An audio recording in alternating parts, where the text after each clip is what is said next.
కేవలం 7,999K up to 10 kgs వరకు బరువు తగ్గి అధిక బరువు నుంచి వచ్చే ప్రధాన సమస్యలను దూరం చేసుకోండి. అన్నయ్య తమ్ముడికి దారి చూపించాడు.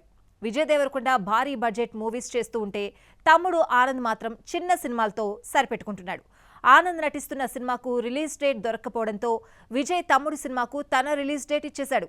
ఎలాగో చూసేద్దామా? రిలీజ్ వాయిదాకు చిన్న సినిమా పెద్ద సినిమా అన్న తేడా లేదు. బడ్జెట్ ఎక్కువైనా క్రేజీ మూవీ అనిపించుకుంటే చాలు పోస్ట్ పోన్ కావాల్సిందే. విజయ్ దేవరకొండ రష్మిక ముచ్చటగా మూడోసారి జతకట్టిన సినిమా రణబాలి. విజయ్ కు లాస్ట్ హిట్ టాక్సీవాలా ఇచ్చిన రాహుల్ సంకృత్యాన్ దర్శకుడు. ఒకవైపు హిట్ పేర్, మరోవైపు హిట్ కాంబినేషన్ రిపీట్ కావడంతో సినిమాపై హై ఎక్స్పెక్టేషన్స్ ఉన్నాయి. సెప్టెంబర్ 11న రిలీజ్ డేట్ ప్రకటించారు. విజయ్ రష్మిక పెళ్లి పనులతో బ్రేక్ తీసుకోవాల్సి రావడంతో షూటింగ్ తో పాటు రిలీజ్ డేట్ కూడా వాయిదా పడింది. రణబాలి సెప్టెంబర్ 11న రిలీజ్ కావడం కష్టమే అని తేలడంతో తమ్ముడు ఆనంద్ దేవరకొండ రంగంలోకి దిగాడు. బేబీ తర్వాత కలిసి వచ్చిన హీరోయిన్ వైష్ణవి చైతన్యతో మరోసారి జతకట్టిన ఎపిక్ ను సెప్టెంబర్ 11న రిలీజ్ చేయాలన్న ఆలోచనలో నిర్మాతలున్నారని తెలిసింది. 90s వెబ్ సిరీస్ తో ఆకట్టుకున్న ఆదిత్య హసన్ దర్శకత్వంలో ఎపిక్ రూపొందుతోంది. సినిమా రిలీజ్ కోసం చూస్తున్న టైంలో రణబాలి పోస్ట్ పోన్ కావడంతో అదే డేట్ కు ఎపిక్ కు రిలీజ్ చేయడానికి ప్రయత్నాలు మొదలుపెట్టారు.